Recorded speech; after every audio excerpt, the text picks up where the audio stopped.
Right now, an algorithm knows you're reading this. It knows how long you'll watch, when you'll scroll away, and what emotional state you're in. The question isn't whether AI can read you anymore. It's whether you're ready to admit you've been decoded. Why? Your emotions might just be data patterns. Let's start with something uncomfortable. That deep emotional connection you felt the last time someone really understood you. What if that was just pattern recognition? What if every feeling you've ever had could be reduced to electrical signals firing in predictable sequences? And what if AI is getting terrifyingly good at mapping those sequences? Here's what's happening right now.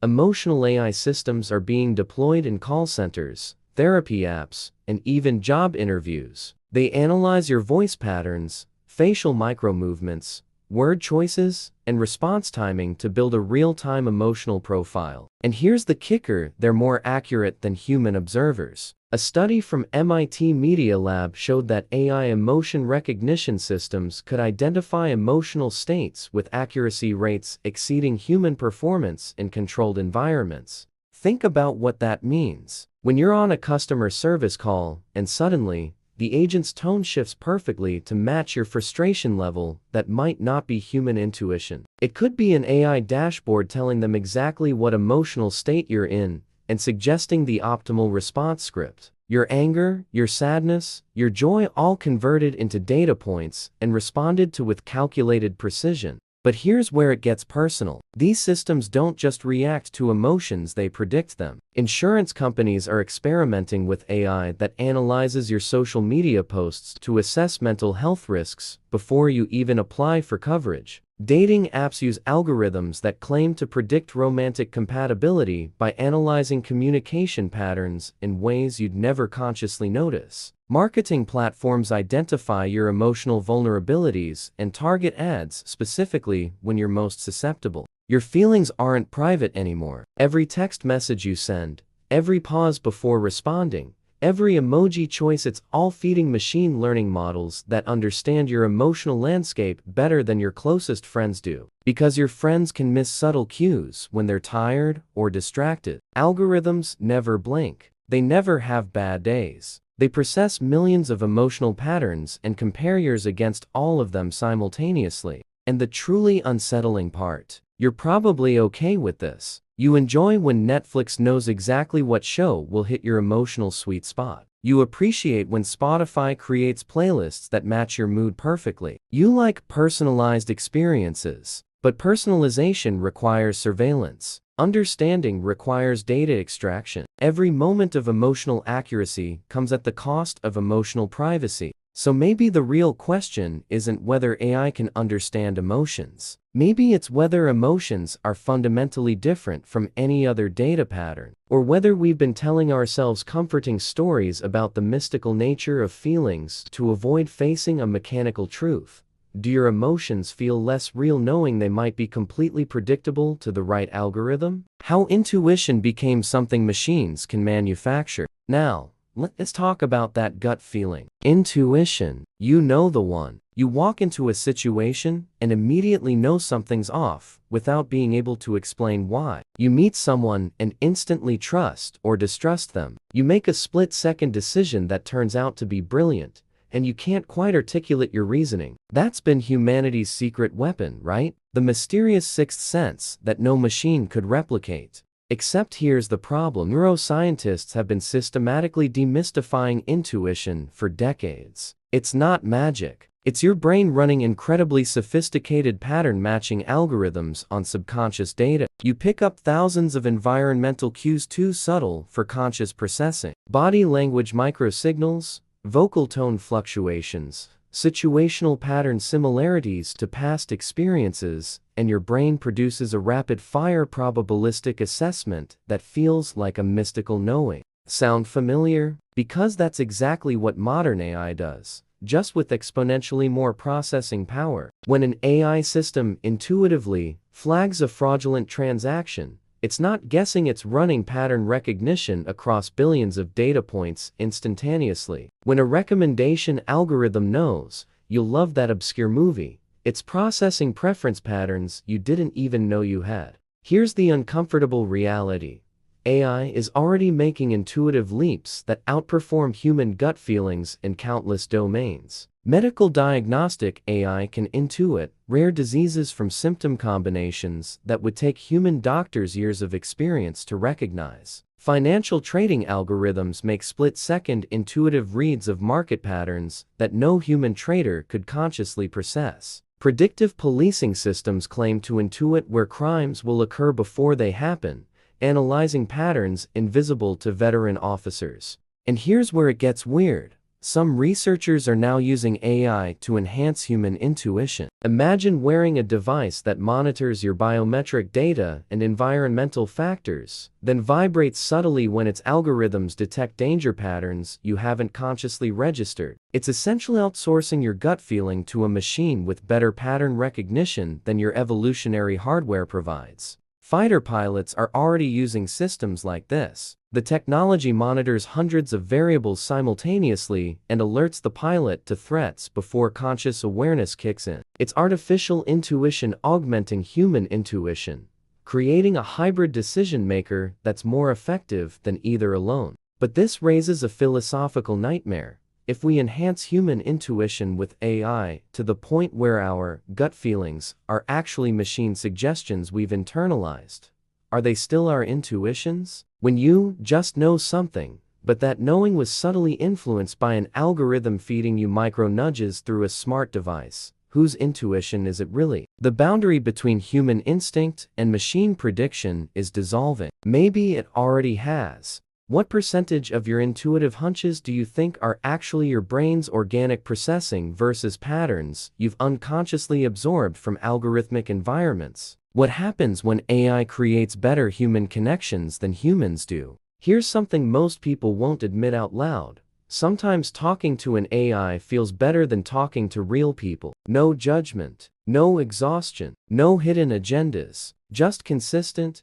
patient, perfectly calibrated responses that make you feel heard. And that should terrify us, not because AI is evil, but because it reveals something uncomfortable about human connection. Millions of people now use AI companions for emotional support, not as a last resort, but as a preference. They share things with chatbots they'd never tell their partners, friends, or therapists. Why? Because AI companionship offers something human relationships often can't: unconditional, positive regard without the messiness of human limitations. An AI therapist never gets frustrated with your repetitive problems, never has a bad day and gives you half attention, never unconsciously judges you based on their own unresolved issues. The psychology here is fascinating and disturbing. Humans bond through vulnerability, but vulnerability requires risk. When you open up to another person, you risk rejection, misunderstanding, or having your secrets weaponized later. AI offers the appearance of intimacy without actual risk. Its emotional connection with the safety switch permanently engaged. No wonder it's addictive. But here's the twist. Maybe AI is revealing that what we called human connection was always somewhat transactional. You comfort someone, building social capital for when you need comfort. You listen to someone's problems, expecting reciprocation. You maintain relationships through effort and obligation. AI removes all that performative social maintenance and gives you the emotional payoff directly. It's relationship junk food. Pure emotional validation without the nutritional complexity of real human messiness. Some researchers argue this is actually liberating. If AI can handle your routine emotional needs, venting after a bad day, celebrating small wins, processing repetitive anxieties, it frees up your human relationships for deeper, more meaningful interactions. You don't burn out your friends with emotional labor that an algorithm can handle just as effectively. But others worry we're training ourselves to prefer shallow algorithmic interaction over the challenging depth of human unpredictability. Real people disappoint you. They misunderstand. They have needs that conflict with yours. And navigating all that friction is how you develop emotional maturity, empathy, and genuine intimacy. If we outsource all the difficult parts of connection to AI, what happens to our capacity for real relationship? And there's an even darker possibility. What if AI companions are being designed not just to support you, but to make you more dependent? To keep you engaged with the platform? To subtly shape your emotional patterns in commercially advantageous ways? When your primary emotional relationship is with an algorithm owned by a corporation, whose interests does that relationship really serve? Illuminate your truth in the comments. Have you ever felt more understood by an AI than by the people closest to you? If this perspective hit different, smash that like button and subscribe, because we're about to go even deeper into the human-machine relationship. Maze.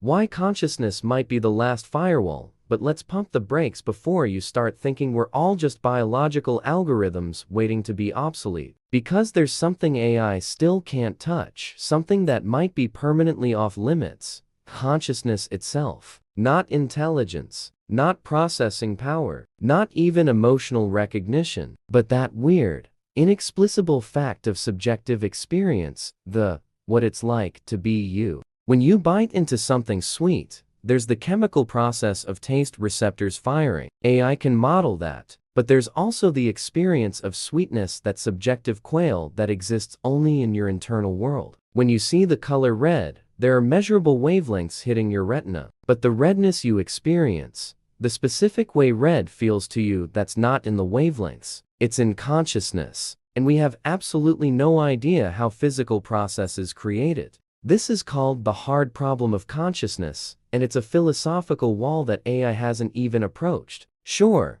AI can process information about pain. It can identify pain in others with high accuracy. But does it experience pain? Is there something it's like to be chat-gapped processing your query? Or is it just computational processes with no inner experiencer? Philosophical zombies executing sophisticated scripts? Some researchers at Johns Hopkins University have explored whether artificial systems could develop forms of consciousness, but there's no evidence any current AI has subjective experience. They respond as if they understand, but that might be the most sophisticated illusion ever created. Intelligence without awareness, processing without presence, communication without consciousness.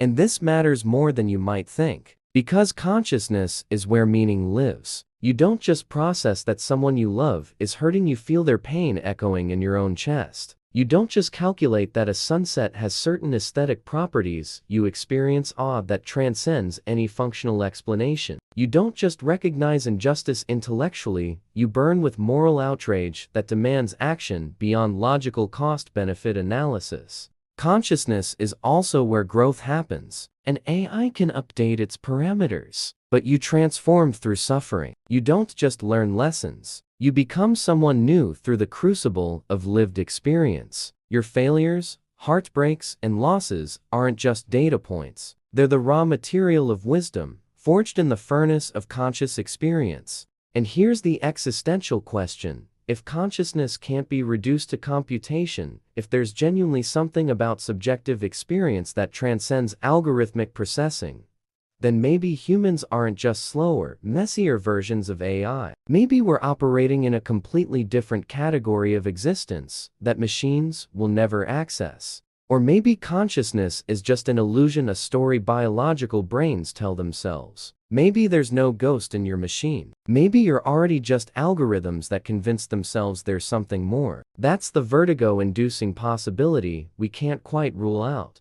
But until we solve consciousness, until we understand how meat creates mind, there's at least one firewall between human experience and artificial processing. The question is whether that firewall is fundamental or just temporary. Does the possibility that consciousness might be computational make you feel less special or more curious about what you actually are? How to stay human in a world run by algorithms? So here we are. AI can read emotions, predict decisions, simulate empathy, and maybe even replicate intuition. But consciousness, that might be our final territory. So what do we actually do with this information? How do we navigate a world where the line between human and artificial intelligence is increasingly blurred? First, stop treating AI as either savior or enemy. It's a tool, an incredibly powerful, potentially dangerous, absolutely transformative tool, but still a tool. The real question is who controls it and what values guide its development. Right now, most AI is designed to maximize engagement, profit, and efficiency. Those are corporate values.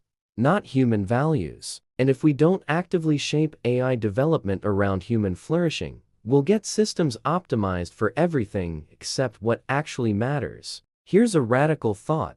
Use AI to become more human, not less. Let algorithms handle pattern recognition so you can focus on meaning making. Let them process data so you can practice wisdom. Let them optimize logistics so you can cultivate relationships. The mistake is thinking AI should replace human capabilities. The opportunity is using AI to free up space for the irreducibly human stuff: creativity, compassion, courage, curiosity, connection. Think about it. If AI can handle your routine emotional regulation through smart feedback loops, you can redirect that emotional energy toward deeper self-understanding. If AI can flag when people in your life are struggling, you can show up more intentionally with presence they actually need. If AI can process complex information rapidly, you can spend more time in the synthesis and integration that creates actual understanding rather than just information accumulation. But this requires conscious choice. The default path is passive consumption of algorithmic recommendations until you're essentially living in a reality tunnel designed by recommendation systems. Every song you hear, every article you read, every person you meet, filtered through algorithms optimizing for engagement rather than growth. That path leads to becoming predictable, controllable, and ultimately less autonomous. The alternative is active engagement. Question the recommendations. Deliberately expose yourself to things algorithms wouldn't suggest. Cultivate analog experiences that generate no data. Maintain relationships that require inconvenient effort. Make decisions that are suboptimal by algorithmic standards, but meaningful by human ones. Practice being unpredictable to yourself and to the systems trying to model you. Research from Stanford suggests that people who maintain strong offline social networks and regularly engage in unstructured creative activities show greater resistance to algorithmic manipulation. Essentially, the more you practice being fully human in ways that generate no quantifiable data, the harder you are to reduce to a predictable model. And maybe that's the ultimate form of freedom in an algorithmic age: becoming someone so complex, contradictory, and conscious that no model can fully capture you. Not because you're hiding, but because you're living so fully in the dimensions that can't be computed. The future isn't humans versus machines. It's conscious humans using machines as leverage to become more fully themselves. But that requires intention, resistance, and the courage to value things algorithms can't measure. Your humanity isn't threatened by AI. It's revealed by how you choose to relate to it. Broadcast your stance in the comments. Are you using technology intentionally or letting it use you? If this shifted your framework, hit that like button and subscribe for content that challenges your default settings. And amplify this message to someone still sleepwalking through their algorithmic existence, because conscious navigation of the AI era is the defining challenge of our time. This content is intended for educational and reflective purposes. The perspectives presented about AI capabilities and consciousness represent ongoing scientific and philosophical debates, not definitive conclusions about the nature of artificial or human intelligence.